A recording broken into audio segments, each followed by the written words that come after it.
This is a session on U.S.-China strategic competition, implications for the Indo-Pacific. We'd like to introduce Honorable Carl Delfield with Black Thread, Hayes Stewart Economic Security Council. Honorable Christian Bakanu, former member of the Parliament in Romania. And the Honorable John Strand, CEO of Strand Consult in Denmark. Gentlemen, the floor is yours. I'll call on the Honorable Carl Delfield, if you'll please address our committee.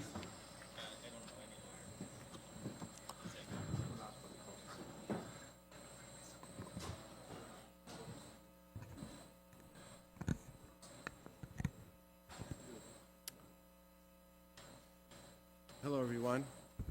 We up? Yeah. Okay, hello, everyone. It's nice to be with you today. Mr. Chairman, thank you, and distinguished delegates. It's great to be back in Manila and back in the Philippines. I'm going to follow the chairman's comments by noting that my first visit to the Philippines was about 30 years ago when the United States was in negotiations with the Philippines over the Subic Bay naval base and the treaty. As you all know, we were unsuccessful in reaching an accommodation, which was, of course, a disappointment.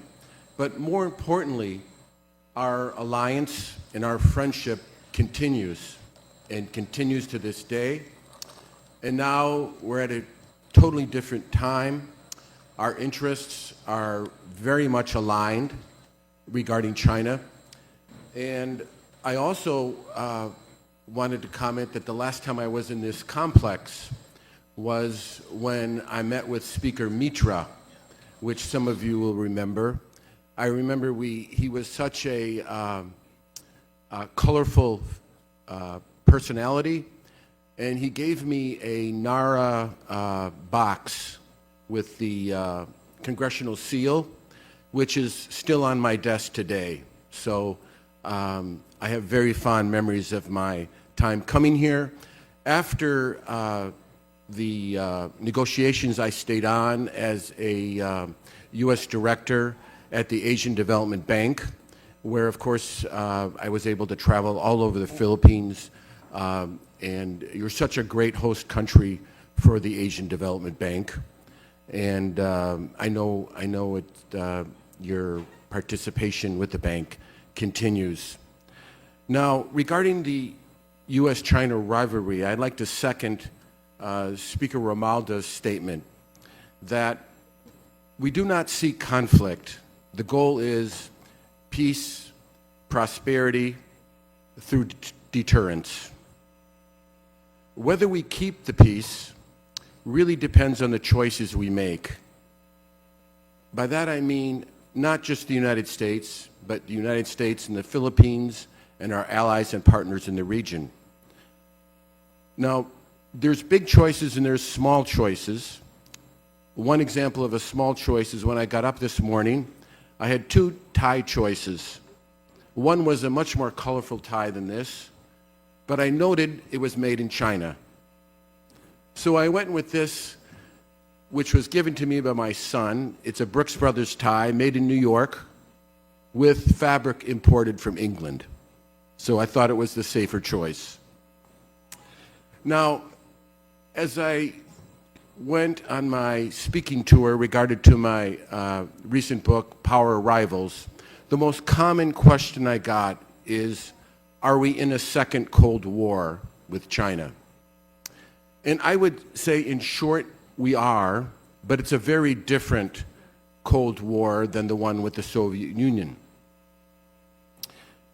You may recall that in 1946, Winston Churchill, in effect, fired the opening gun to the Cold War with his Iron Curtain speech in 1946 in Fulton, Missouri. Remember, he said, "An Iron Curtain has descended on Europe, separating the free from the not free." Well, in a way, we don't have an Iron Curtain in the Western Pacific. We have what I refer to as a silk curtain.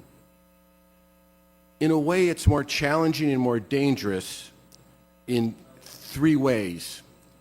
First, it descends all along the Western Pacific from the Sea of Japan through the West Philippine Sea to the Straits of Malacca.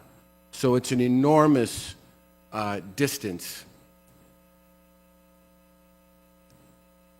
Also, it differs in three different ways. First of all, it's flexible.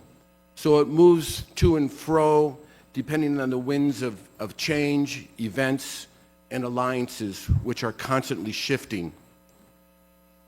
Secondly, it's permeable. There was no flow in the Cold War between East and Western Europe, whereas here you have shipping, you have trade, you have capital, you have tourism. So it's much more difficult. Really the challenge is who's going to control the flow through the Silk Curtain. And third, it's flammable. A Silk Curtain is flammable, meaning there's flashpoints from the East China Sea to Taiwan, to the Philippines, the West Philippine Sea, to the South China Sea. So the strategic competition with China is not really focused on the United States. It's more the coalition of countries, the coalition of nations and institutions that will make their choices, which side they will be on based on national interest. A good example of this was the agreement signed last April between the United States, the Philippines, and Japan to increase cooperation in maritime security. Now, this triangle is a very strong anchor onto which you can involve other countries, from South Korea to Australia and to India, to really build the strongest deterrence possible to keep the peace. Now, today I thought, given limited time, I would frame the discussion on two very important sectors to deterrence and national security, and that is critical minerals and shipbuilding and ship repair. I don't need to go too much on these topics. This audience is very conversant on both. But in critical minerals, China is dominant. Not only do they have a fair amount of the essential critical minerals, but where they really have a lock is on the choke point of the processing and refining of these materials. To give you one example, the United States' main, really only rare earths mine in Mountain Pass, California, mines the rare earths, processes them to the extent of forming this concentrate cocktail, but for further separation into all the different rare earth oxides, the material is sent to China for processing. So in effect, we produce no rare earths at all. The same goes for a lot of different minerals. And so there has developed what I call the critical minerals gap between what we need, what the West needs, and what China controls. So that gap has to be reduced. The second, with shipbuilding and ship repair, is really the same story. In the year 2000, not that long ago, China accounted for about 5% of shipbuilding. Now it's 55%. Korea used to be a major player. They have receded. Japan is a shipbuilder. Australia has some capacity. And here in the Philippines, you have capacity for shipbuilding and ship repair as well. So this is a perfect example where this coalition has to work together to reduce this shipbuilding gap. There are estimates that China is building ships 3 times faster than its competition at a third of the cost. So if nothing's done, this gap between Chinese capability in shipbuilding and the United States and our allies will just grow. Another way to look at it is there's estimates that China's shipbuilding capacity is 230 times that of the United States. So this is a real key issue that has to be addressed. Now, permit me just to make 3 short points before I go into how we allowed these gaps to develop and what we can do about them working together. The first is, and this is not really appreciated as much as it should be in Washington, is that America for more than a century has first and foremost been a maritime power, a maritime nation. Obviously supported with air power, and this makes the United States a very natural ally to the Philippines and the countries of Southeast Asia. The second point I would make is that the core of deterrence, freedom of navigation, and the Pacific center of gravity runs right through Southeast Asia and the Philippines. The third point, which has been highlighted by the recent pandemic, is that economic security and national security are one and the same. That we all need to have very strong and resilient supply chains for defense production, for technology, for all sorts of important manufacturing processes, if we're going to have a strong defense base and a strong national security. This is why I formed several years ago a nonprofit called the Economic Security Council. It's focused on U.S., Japan, Southeast Asia cooperation, and focused as well on maritime security. Now, how did we let these gaps develop? It's a natural question. Why wasn't action taken to reduce the gaps in shipbuilding and critical minerals? I think there's 3 reasons. First, there was complacency, grounded in a lack of appreciation of history.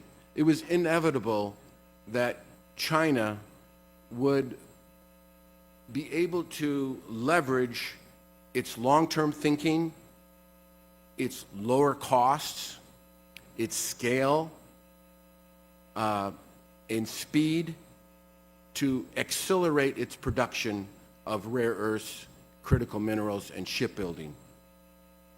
The other point, which I rarely see discussed, is this. The United States economy is very much focused on its stock market.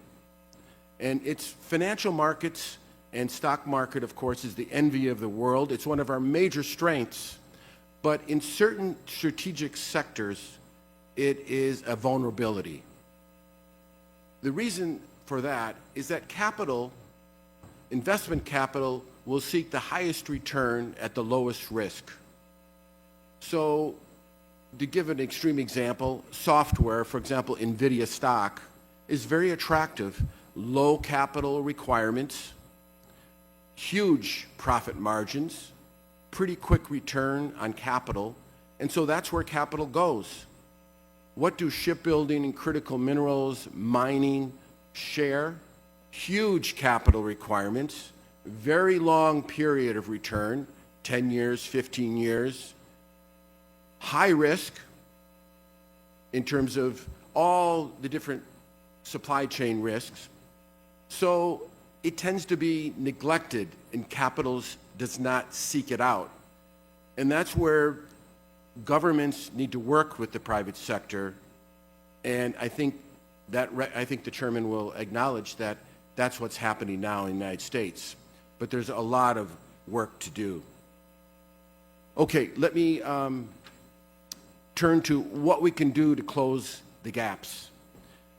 Because we need to reduce these gaps if we're going to be able to deliver deterrence, safety, security, and prosperity to the region. Well, there's 2 ways to look at it. First of all, there's long-term strategy. This is going to require significant capital, time, and a very careful step-by-step strategy. And this is another topic for another time when we have more time. But let me lay out some short-term tactical steps that we can take together. The first is stockpiling. Stockpiling, or what I call strategic reserves. Now, governments, including the United States, do some stockpiling, but it's far below what it was during the first Cold War. And at the end of the war, our stockpile now is, in real terms, is less than 5% of what it was in 1990. So one initiative I have is to develop a series of private stockpiles, working with the U.S. government. And I think these stockpiles make sense as an investment for private investors because, number one, it's off-balance sheet inventory that private companies, whether they're defense contractors or technology companies, can use. And secondly, a stockpile of a carefully selected rare earths and critical minerals is, to me, a very effective hedge on China risk. Because if things continue on the path they are now and China continues to restrict access, as they did to germanium, gallium, and certain other rare earths, the price of these materials, these minerals, will jump. And therefore, a stockpile of these materials is a great hedge on risk. The second thing we can do, and I'll use the Philippines as an example, is that, say in the Philippines, copper, gold, nickel mines have been operating for many years. Now, next to these mines, as they mine, is what they call residue or tailings. Mountains of them. If you've been to a mine, you see them. Just mountains of tailings will build up. Now we have the technology to basically process those tailings and extract rare earths and critical minerals. So it's just sitting there. All we need to do is decrease these mountains of tailings, which are environmental risk, and extract the rare earths and critical minerals. And then the third point I would make is that some countries, China in particular, but Japan, Australia, and some Western European countries, basically sign offtake agreements, meaning they commit to buying the production of different mines around the world. I rarely see, in fact, I've never seen the U.S. government doing the same, but it's a very effective strategy. So you have to screen, because there's many mining projects.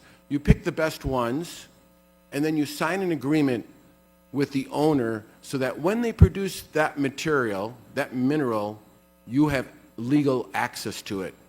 It doesn't require any capital, any taxpayer capital. So it's a very smart move, and I've been trying my best to encourage the U.S. government to sign these offtake agreements.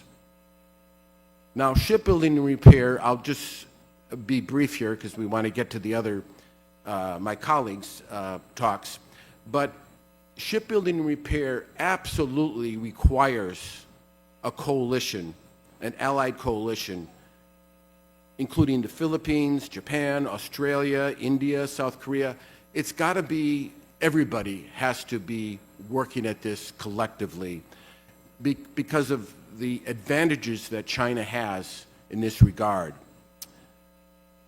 One area where a short-term tactical area that we can work on is that when Subic Naval Base closed, the maintenance, repair, and overall facility was shifted to Singapore. One of the reasons I'm here in the Philippines is I'm working for a maintenance, repair, and overall facility to come back. So in other words, it's going to stay in Singapore. There's also one in Yokosuka in Japan. We need to bring back a series of them to the Philippines. You have the technical ability. You have a base of shipbuilding and ship repair. There's no reason why we can't have one here. It could be dual use. It could be used for military, commercial ships, U.S. Navy, Philippine Coast Guard, Philippine Navy, allied navies. the time is right for a series of these to be put in place in the Philippines. Recently, Hanwha, a South Korean shipbuilder, got the first MRO, maintenance, repair, and overhaul facility in South Korea, so I'm hoping the Philippines will be next. And then finally, I'll just mention there's two very important pieces of legislation which are making their way through the U.S. Congress.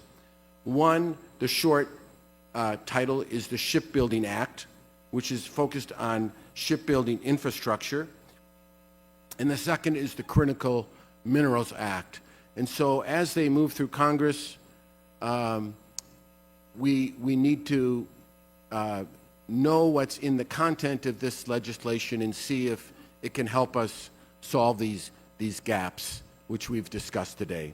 Thank you very much. Thank you, Mr. Delfield.